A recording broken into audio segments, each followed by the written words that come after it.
এখন তো শীত এসে গেছে এবং প্রচুর পরিমাণে সবজি কিন্তু বাজারে উঠেছে। আর এসব সবজিগুলোতে প্রচুর পরিমাণে মিনারেলস এবং ভিটামিন থাকে। আর এগুলো বাসার সবাই যাতে খেতে পারে এজন্য আপনারা বিভিন্ন ধরনের রান্নার আইটেম কিন্তু তৈরি করতে পারেন। তো আজকে আমি দুপুরের জন্য রান্না করছি। আসসালামু আলাইকুম ফ্রেন্ডস, কুকিং অ্যান্ড ব্লগে আজকে আমি আরেকটি নতুন ভিডিও নিয়ে হাজির হয়েছি। আজকে শীতে নানা রকমের যে সবজি উঠেছে সেগুলি দিয়ে আমি দুপুরে একটা পেট ভর্তি আয়োজন করছি। তো এখানে আমি সবজিগুলো কেটে নিয়েছি, ধুয়েও নিয়েছি। তো পানি ঝরিয়ে রেখেছি। আর এদিকে আমি গরম মশলা, গোটা গরম মশলা হাঁড়িতে দিয়ে দিয়েছি। প্রায় ১ কাপের মতো তেল দিয়েছি। আর এখানে আমি গরম মশলা হিসাবে তেজপাতা, দারুচিনি, এলাচ আর পোলাও পাতা দিয়েছি সাথে। আর এখানে ৪টি পেঁয়াজ কুচিও দিয়ে দিয়েছি। আর ১ টেবিল চামচ পরিমাণের আদা বাটা, রসুন বাটাও দিয়ে একটু নেড়েচেড়ে নিচ্ছি। আর আগে থেকেই আমি আধা কাপ পরিমাণের মসুরি ডাল আর আধা কাপ পরিমাণের মুগ ডাল, আমি প্রায় ১ কাপ পরিমাণের মতো ডাল নিয়েছি। এগুলোকে আমি কিছুক্ষণ ভিজিয়ে রেখে এবং সিদ্ধ করে নিয়েছি। আগে থেকে ডাল সিদ্ধ করার কারণ হচ্ছে রান্না যাতে খুব তাড়াতাড়ি হয়ে যায়, কারণ ডাল সিদ্ধের জন্য অনেকক্ষণ অপেক্ষা করতে হয়, তাই আমি আগে থেকে ডালটা সিদ্ধ করে নিয়েছি। আর এদিকে আমি মশলা কিন্তু কষিয়ে হয়ে গিয়েছে আমার। তো এখানে আমি ১.৫ চা চামচের মতো মরিচ গুঁড়ো দিয়েছি, ২ চা চামচ হলুদ গুঁড়ো দিয়েছি, ১ চা চামচ পরিমাণের মতো আমি এখানে ধনে গুঁড়োটা দিয়েছি।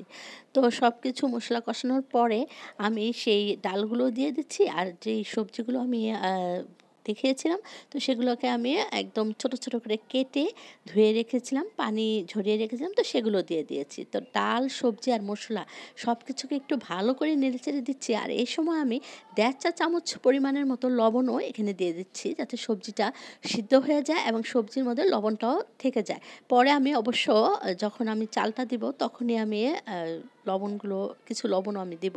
তো হ্যাঁ ভিউয়ার্স, আপনারা ধরতে পারছেন এখানে আমি একদম চাল, ডাল, সবজি মিলিয়ে একটা জগা খিচুড়ির মতো আসলে খিচুড়ি বানাচ্ছি। আসলে এই শীতের ঠান্ডা ঠান্ডা একটা আবহাওয়া যে রয়েছে, এর মধ্যে কিন্তু গরম গরম এই সবজি খিচুড়ি খেতে কিন্তু দারুণ লাগে। তো প্রতি বছরের মতো এবারও আমি রান্না করে নিচ্ছি, তো সেটাই আপনাদের মাঝে শেয়ার করতে যাচ্ছি। তো সবজিগুলো একটু আধা সিদ্ধ হয়ে গেলেই নেড়েচেড়ে নিয়েছিলাম। তো এখন আমি এর মধ্যে ২টো বা ৩টের মতো টমেটো কুচি করে এখানে দিয়ে দিয়েছি। তো কিছুক্ষণ আমি ঢেকে রান্না করার পর সবগুলো যখন একটু সিদ্ধ হয়ে গিয়েছে, তো এখন আমি প্রায় ১.৫ কাপ পরিমাণের মতো পোলাও চাল অথবা চিনি গুঁড়ার চাল এখানে আমি দিয়ে দিচ্ছি। সেটাও আমি আগে থেকে ধুয়ে পানি ঝরিয়ে রেখেছিলাম।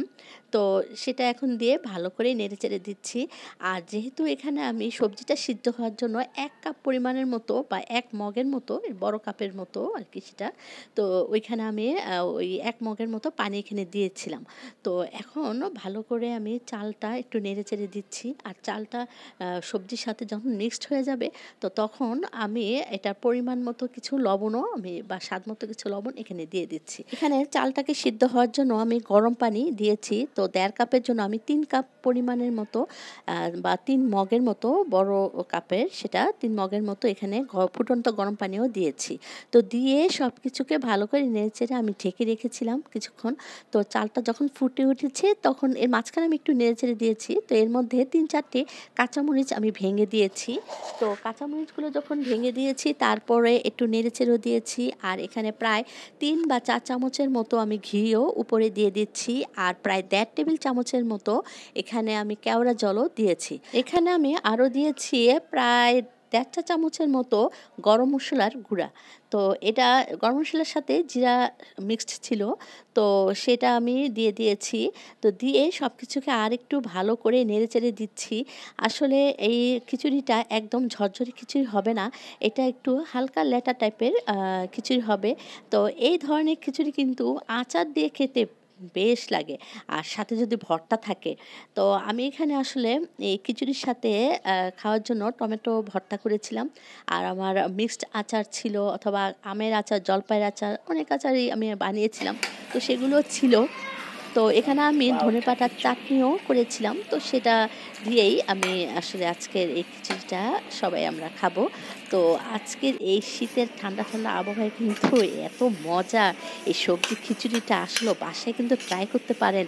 আর এই ধরনের ভর্তাগুলি যদি তৈরি করে খিচুড়ির সাথে খাওয়া হয় তাহলে তো আরও দারুণ লাগে। আসলে পরিবারের সবাইকে নিয়ে ভালোবেসে কিছু রান্না করে সবাইকে নিয়ে খাওয়া-দাওয়া করলে এটার মাঝে আনন্দই কিন্তু অন্যরকম। আর আনন্দটাই হচ্ছে আমাদের জীবনের আরকি পরম পাওয়া।